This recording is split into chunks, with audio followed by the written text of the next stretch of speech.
Assalamualaikum warahmatullahi wabarakatuh. Alhamdulillahi ala ihsanih, asyukru lahu ala taufiqihi wa amtinani. Asyhadu an la ilaha illallah wahdahu la syarika lahu ta'dhiman li sya'nih. Asyhadu anna Muhammadan abduhu wa rasuluhu ad-da'i ila ridwani. Sallallahu alaihi wa ala alihi wa ashabi wa ikhwani. Wasallama tasliman katsira. Qala Allah ta'ala ya ayyuhalladzina amanu taqullaha haqqa tuqatih wa la tamutunna illa wa antum muslimun. Wa qala aidan ya ayyuhan nas ittaqu rabbakumul ladzi khalaqakum min nafsin wahidah wa khalaqa minha zawjaha wa batha minhuma rijalan katsiran wa nisaa'a wattaqullaha alladzi tasaaluna bihi wal arham innallaha kana 'alaikum raqiba.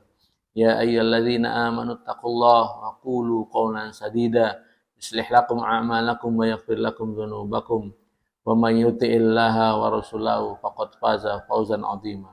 Amma ba'd, fa inna asdaqal hadisi kalamullah wa khairal hadyi hadyi Muhammadin sallallahu alaihi wa ala alihi wasallam. Syarrul umuri muhdatsatuha wa kullu muhdatsatin bid'ah wa kullu bid'atin dhalalah wa kullu dhalalatin finnar.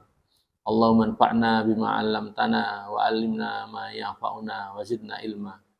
Pemirsa IBTV yang dimuliakan Allah Subhanahu wa taala. Di dalam riwayat Muslim dikisahkan an Anas qala mata ibnu li Abi Talha min Ummis Sulaim faqalat li ahliya la tuhadditsu Aba Talha bi ibnihi hatta akunu ana ahaditsu. Dari Anas bin Malik radhiyallahu an, ia berkata mengenai putra dari Abu Talha dari istrinya Ummu Sulaim. Ummu Sulaim radhiyallahu an berkata kepada keluarganya, "Jangan beritahu Abu Talha tentang anaknya sampai aku yang memberitahukan kepadanya." Qala fajaa faqarrabat ilai asya'an fa'akala wa syariba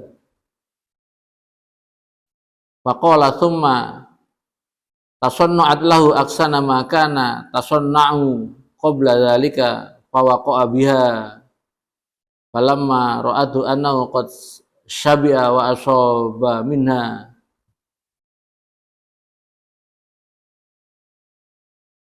Diceritakan bahwa ketika Abu Talha pulang, istrinya Ummu Sulaim kemudian menawarkan padanya makan malam. Suaminya pun menyantap dan meminumnya. Kemudian Ummu Sulaim berdandan cantik yang belum pernah ia berdandan secantik itu.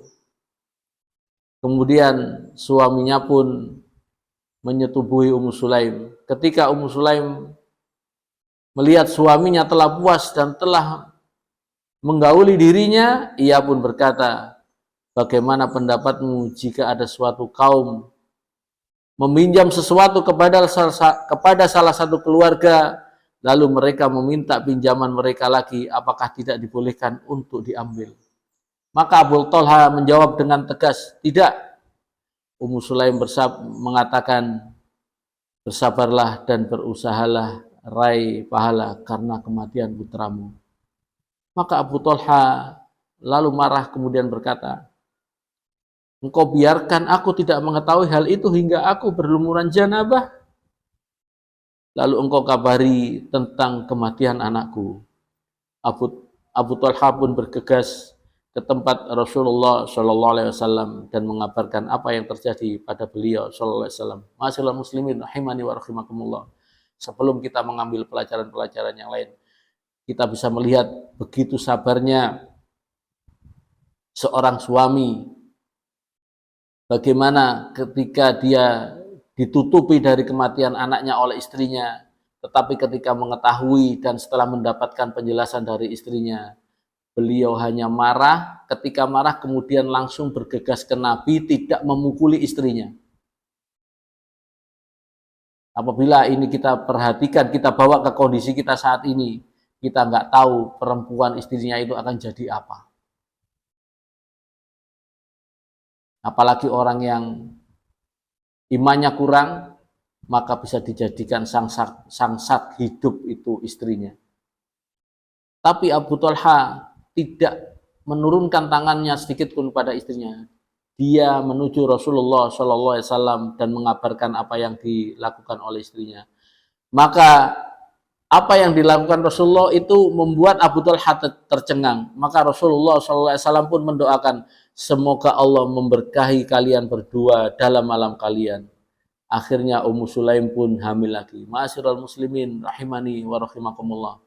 Inilah Ummu Sulaim yang mempunyai nama asli Rumaisah.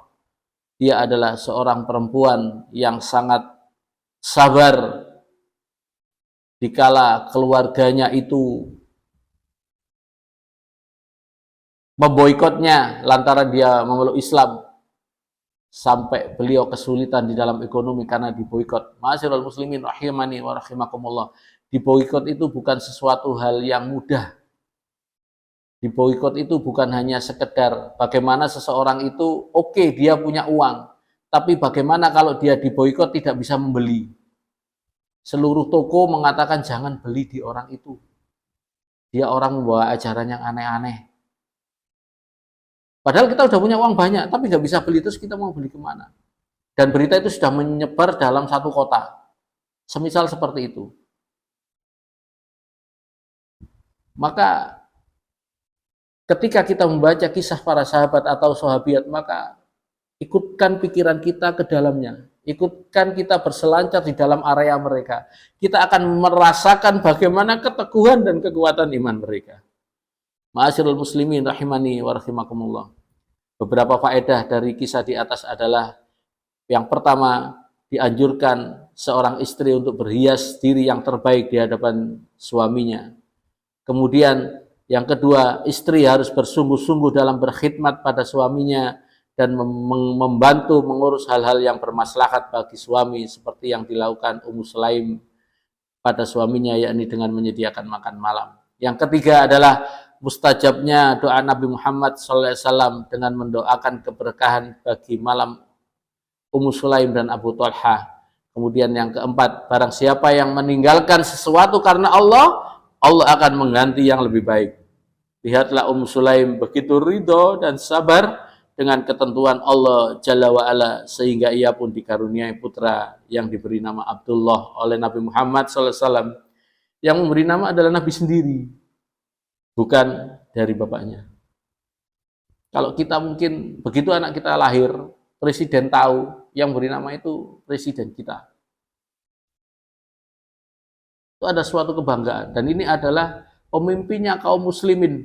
Di surga kelak nanti juga pemimpinnya kaum muslimin dan pemimpinnya para nabi yang memberi nama anak. Dan dari Abdullah inilah lahir 9 keturunan yang semuanya adalah penghafal Al-Quran.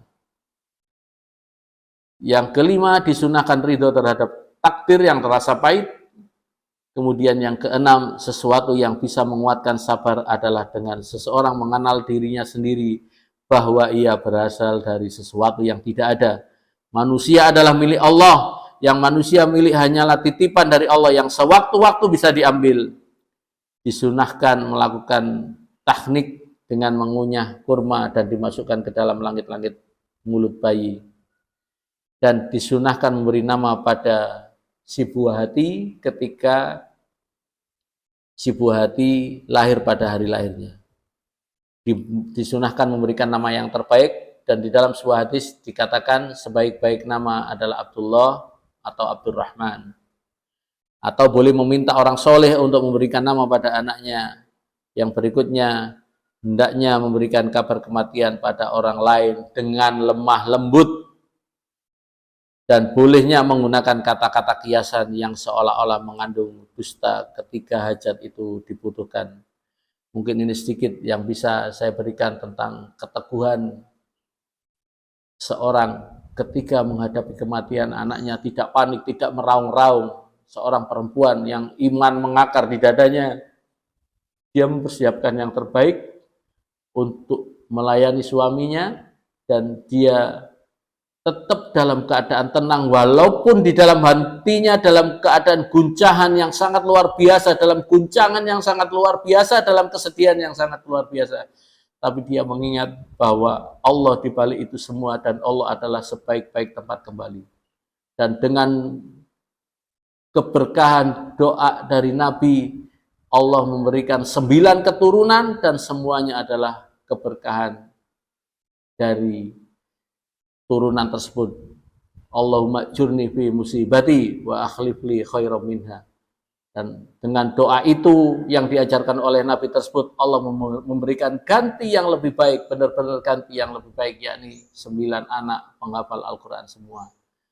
Ini mungkin sedikit kisah dari sahabat Rumaisah. Aqulu qouli hadza fa astaghfirullah li wa lakum innahu wal ghafurur rahim. Assalamualaikum warahmatullahi wabarakatuh.